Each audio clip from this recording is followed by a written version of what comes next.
How do you go from the rent-a-center to death row? Well, in this weird story, I'm going to explain to you what happened to one Michael Tysius. This is absolutely one of the dumbest stories I've ever read in my life on how somebody was executed. We got low IQ, damaged brain cells, and a lot of meth. There's always a lot of meth in these weird, stupid stories. Today we're in Huntsville, Missouri on this rainy, cold, gray day. We're gonna visit a couple locations, and we're gonna talk about this very bizarre story. There's really not a whole lot to this town. Huntsville, Missouri, population about 1,400 people. And curiously enough, this is the same town where one Bill Anderson grew up as a child. I'll be doing a video about him in the not too distant future. So let's go back to 1999. Now, at that time, you have a 18-year-old kid. His name is Michael Tysius, and he didn't have much of a very good upbringing. His mother was a prostitute. His dad was a pathetic lowlife, and oftentimes he would be abused. He would be going to school dirty. Kids would make fun of him because he smelled. Yeah, did not have a very good upbringing, right? So in or around the summer of 1999, Michael Tysius, he's bored. He's in a small town. There's not a whole lot to do. So he's thinking of ways that he can make a buck, right? Now, normally, we, as normal people, when we want to make a dollar, what do? We get a job. Michael Tysius, he's like, I know exactly what I'm going to do. I'm going to go to Rent-A-Center. I'm going to rent a stereo. Maybe I'll play some music, some cool rap music for a while. And then when I get bored of it, I'll pawn it. Yeah. Well, see, the thing about Rent-A-Center is, like, when you rent to own stuff, you don't legally own it yet. There's a lot of contractual details in the paperwork that you fill out when you're renting said stereo system or TV or what have you. And they frown upon pawning their items.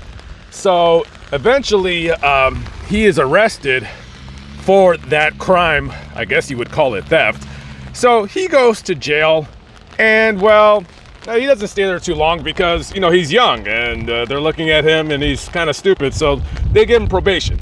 So the following year, he violates his probation and he lands in the Randolph County jail. He's doing about a 30-day probation hold, right? And at this time, he's about 19 now, right? And, instead of stealing things and doing drugs, he should have been moving to Los Angeles so he can join one of those boy bands like NSYNC or Backstreet Boy or whatever. But this guy had very terrible parents and a crap childhood.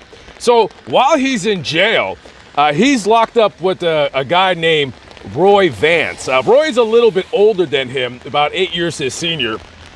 And, I've been to jail, unfortunately, several times. And when you're in jail, the people that I've found that I've talked to in jail, most of them are there for some form or another drug use, whether the crime was selling drugs or doing a crime while on drugs. And when they're off of drugs, you would be surprised how intelligent some of these guys are. And I've developed a couple friendships getting out of jail, meeting up with people and stuff like that. So when you're in jail and it's boring and there's not a whole lot to do, you don't have the internet, you may not even have a television, so all you have is each other to talk to and pass the time all day. So he develops a close personal friendship with this Roy Vance. Now, this guy, Michael Tysius, he didn't really have much of a father figure, so maybe he's looking at Roy as this older brother father figure that he never had.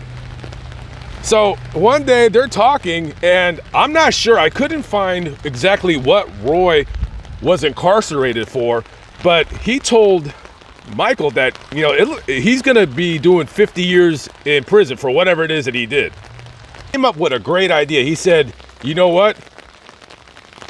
When you get out, you can break me out. And, you know, Michael's stupid. He's a stupid kid. He said, yeah, you and my girlfriend, you know, when you get out, you guys should come back and bail me out. I mean, excuse me, break me out. So they honestly, these knuckleheads, they start forming a plan. Now, the Randolph County Jail, because, you know, there's not that many people in this town, and the county of Randolph, there's not a whole lot of action going on. So in this jail, there's, you know, probably not even 20 people there. I don't even think, it might have even been just under a dozen. So there's a foyer in this jail where you go into, and there's only 3 or 4 guards working on duty at a time. And he says, listen, this is what you do. When you get out, you're gonna go meet up with my girlfriend. You guys are gonna get a gun. You're gonna come back and you're going to break me out of jail. And if the guards, you know, get a little bit brave, just give me the gun and I'll force them all into a jail cell. And then whoever wants to, you know, break out of jail with me, they're more than welcome to come. If not, who cares? And then we'll leave. Now, this jail back in 2000 was a very low level, low risk, low security jail. And they start formulating a plan. Now, at that time in this jail, you were actually able to bring people like items. I'm not exactly sure what the extent of those items were, but very low level, just not much of a care in the world, right? So about June, I think June the 13th or so, June 13th, 2000, Michael Tysius gets out of jail. Now, he makes his way to Columbia, where he links up with Roy Vance's girlfriend. Her name is Tracy Bullington, right? So first, they need to get a gun to break this guy out of jail, right? Tracy's parents have this little .22 caliber pistol, so she grabs that, and, you know, Michael's looking at her, and he's saying, don't you have a bigger gun than this? And she said, no, that's all I can get. So he's like, okay, this will work. So this guy is in his very warped, low IQ brain. He's gonna break this guy out of jail, get away with this crime, never be caught ever again. He's not thinking as a logical adult. Now, being he's only 18 years old, but his brain, there's something wrong with it, because he's not thinking of the consequences involved in this jailbreak. So the plan, again, go to the jail and pull out the gun and force everybody into the back of the jail, lock them in the jail cell, get the keys, release the inmate, whoever wants to come with Roy, and they're home free.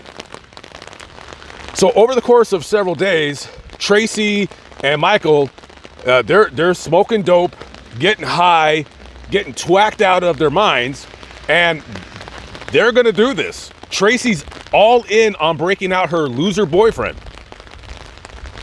So as they're making plans, they're coming to the Randolph County Jail, and they would drop off cigarettes to Roy Vance. Now, I guess you were allowed to just drop off stuff like cigarettes or whatever. So Roy is telling Michael, I think via letters, that they would rather do the jail escape on the same day that Jason Acton is working at the jail. Jason Acton is a jailer at the jail. Now, he says, you know, let's do it on the day that Jason's working, because he just started that job. He's only been on at work for about 2 months. So this guy's still new, he's still green. He, you know, he's probably not gonna put up a fight as they think. So again, I want to reiterate, this Michael Tysius kid, he's 19 years old now. He doesn't have much of a criminal record. He only has a theft. Pawning a stereo that he got from Rent-A-Center. That's not really much of a charge. He is not thinking of the consequences that are about to take place when he breaks this guy that he's barely known, that he's barely stayed in jail with for a month. So the first time, around the 18th or the 19th of June, they go to the jail to drop off Roy a pack of cigarettes. When they get to the jail, Jason Acton, he isn't there. It's a couple of other guards. They go back a second time. They bring Roy some socks. Again, Jason Acton, he's not there. And then they start making small talk with the guards that are on duty at the time, and they're just asking him, hey, when is Jason gonna be working or whatever? Do you know when Roy's gonna be going to court or what have you? Yada, yada, yada.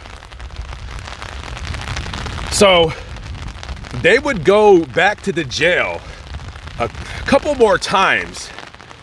And then on around midnight, June 22nd, when they go to the jail, and mind you now, Michael and Tracy, they've had several times to back out of this. They've had several times to put down the pipe and just think logically to each other, maybe we shouldn't do this, because when we get caught, we're going to prison for a very long time for a loser that we barely know.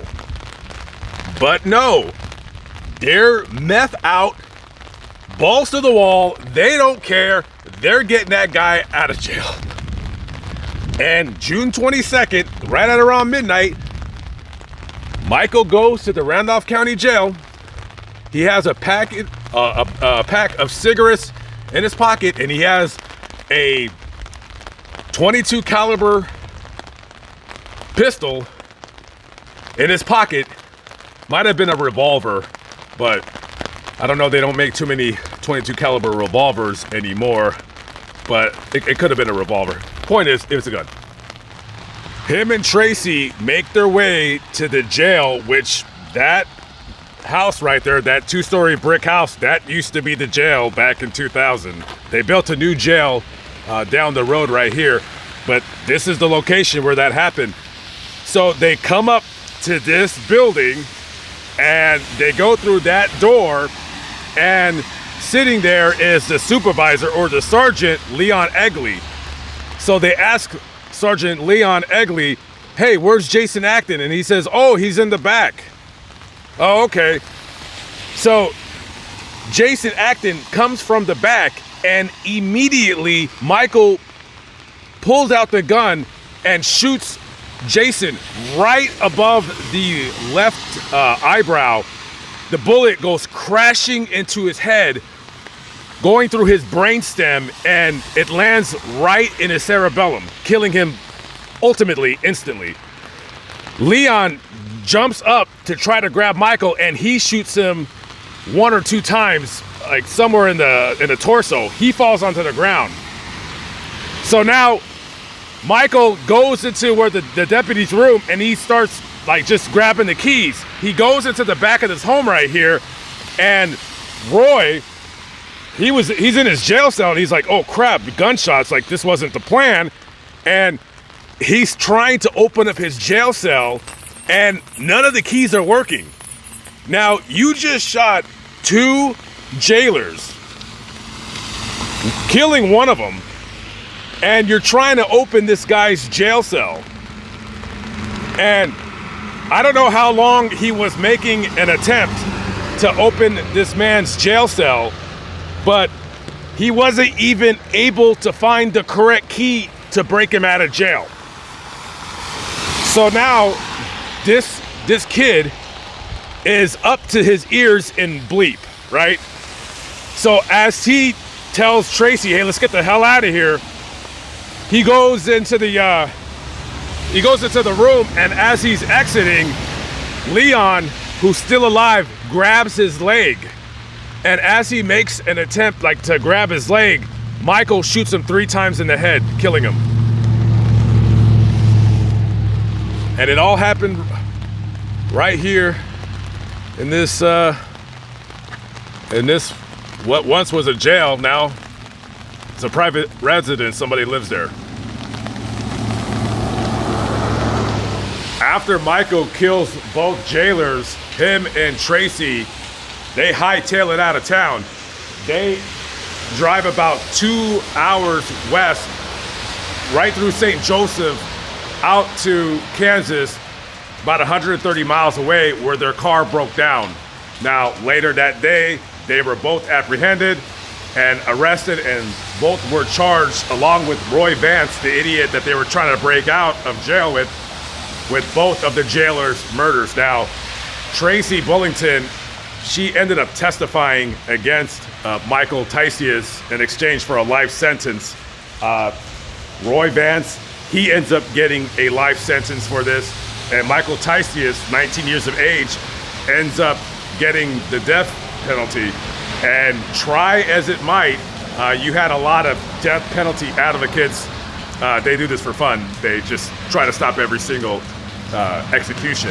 And they did mount a defense for why Michael Tysius should not be executed. A couple of the reasons: his age. He was only 19. They say oftentimes that the brain, especially the male brain, is not developed until we're in our mid-20s. You also have the fact about his sorry upbringing, his terrible childhood. And coincidentally enough, one of his attorneys or somebody did a test on him, and they found that his blood contained 7 times the amount of lead in his blood than the average human being. You couple all of this with the fact that one of the jurors during his murder trial, double murder trial, was functionally illiterate. They couldn't read or write. To be a juror, you have to be able to read and write. Saying all of that, having said all that, the jury still convicted Michael Tysius, of course, of the crime. You know, his attorneys mounting whatever, reasons why they should spare his life. And sometime in June, maybe June 3rd, June 4th, somewhere around there, of 2023, Michael Tysius was executed in Bonneterre, out in I think it's south of St. Louis, via lethal injection. One of the most strangest and unusual stories about how somebody gets to the death chamber.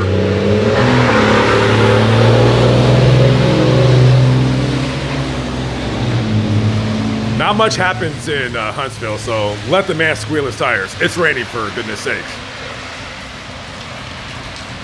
Okay, so that pretty much tells the complete story of what happened here, back in June 22nd of 2000.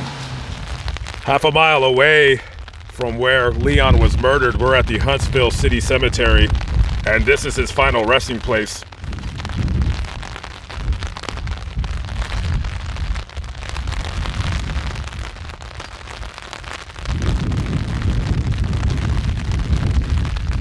He's buried alongside with his mother, Velma.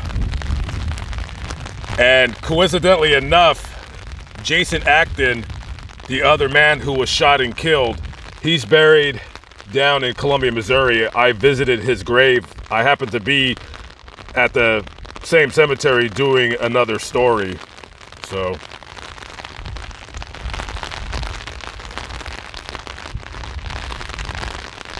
rest in peace to Leon, Jason, and Velma here, and the rest.